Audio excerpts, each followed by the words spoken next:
But they did, and then they took the hinge pins, not the hinge pins, the little studs that hold in here. It's a little pin that fits in the holes of, you see that little hole? You can turn it, and usually they have a little place where you can put an Allen wrench there. But on this one, well, I was just going to say it's on the bottom, but it's not. I'm not quite sure how they... is it that?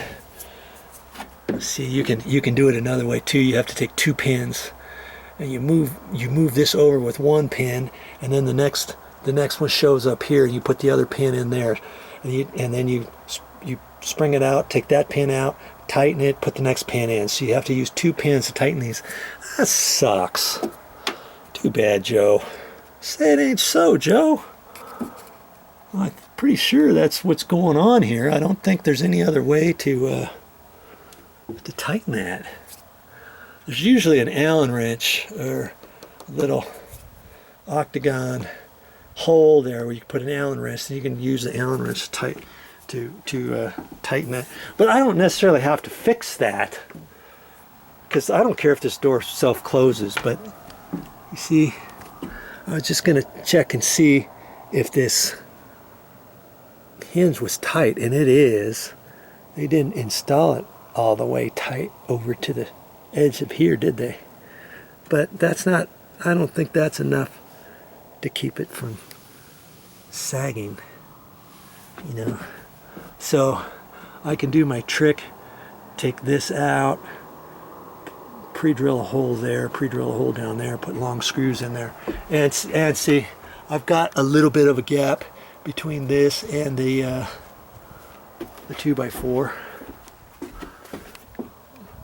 You see there? See that gap right in there?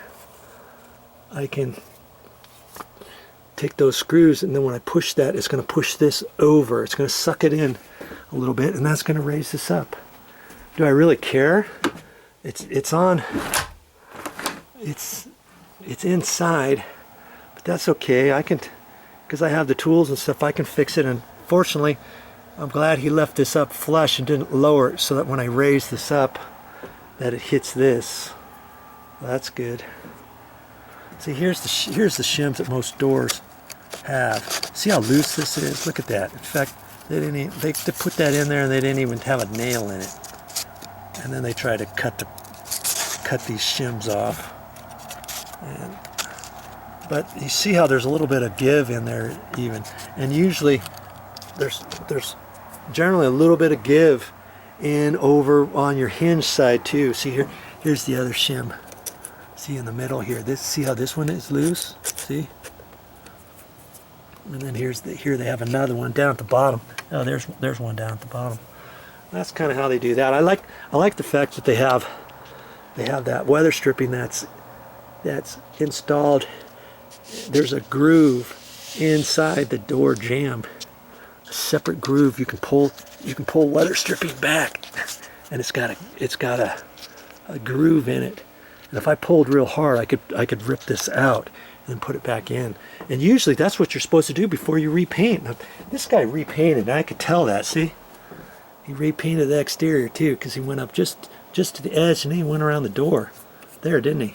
And the door, when they painted this, whoever painted this, the door was probably locked.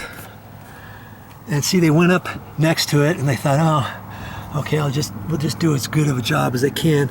And they got paint on the weather stripping, didn't they? And they decided, oh, we're not going to paint that. They foobarred it is what they did. They should have taken this off. They could have taken this off. They got paint. They got paint on here, and then they could have painted this entire door, and they wouldn't have gotten any paint on the edges of this nice trim. Another way to do that, if you're repainting your door jambs, let's say, here's another tip for you. You're repainting your door jamb. You don't want to get paint on there. You just pull these out. You can pull this back and just zip this out. Then this one is on a separate deal.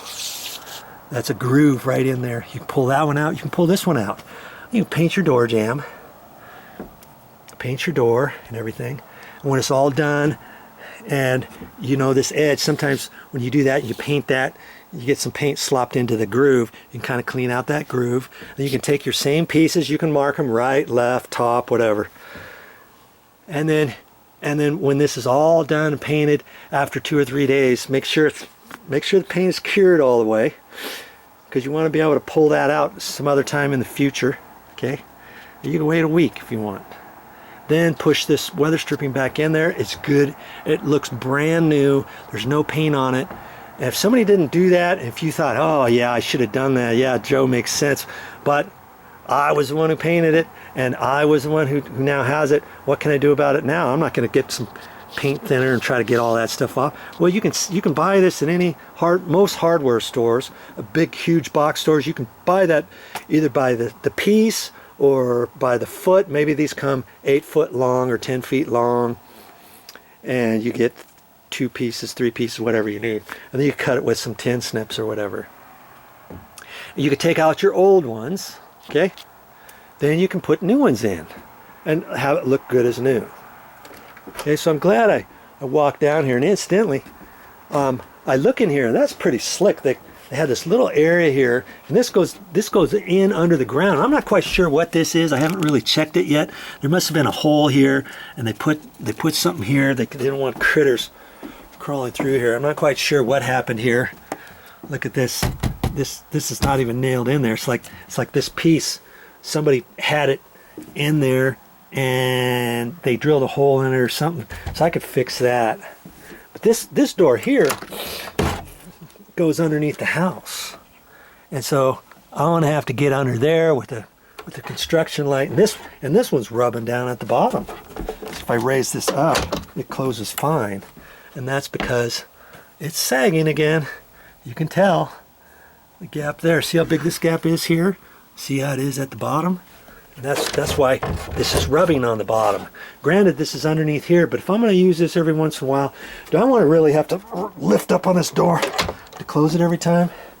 I'll probably end up fixing it. That's just what Joe does. He fixes stuff like that. Okay, and it's very simple to do, and I can fix that.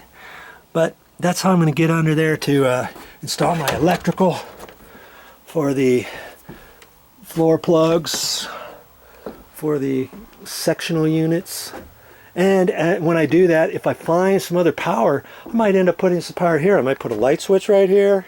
I might put an electrical outlet here. I might have a junction box in here with some power in it for later, in case I decide to install some other power somewhere. I can come out of the junction box there. I can put some lights up here, whatever. And see, this is the exterior wall, and that's what I guess they decided to put some insulation in here, even though this is not the livable space on the other side, because the livable space is up higher, isn't it? But that was nice. They put insulation on the ceiling, even though on the outside is the deck. There's a deck up there, isn't there? But they decided to do that anyways. That's nice. That was kind of an overkill, but I'll take it. It's fine. Lots of different things I'm going to make videos of. I want to go ahead and lock this. Glad I came down here. Check that out. Good. Locked now.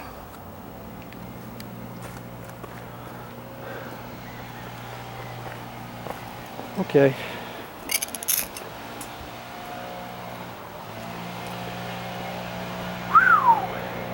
Ah, nice. All right, I think I'm going to end this video now. Before I go into the next one, hey, keep watching me. You never know what I'm going to say next, and hopefully I can save you some money around the house. That's all I got for this time. But I'll be back with more videos.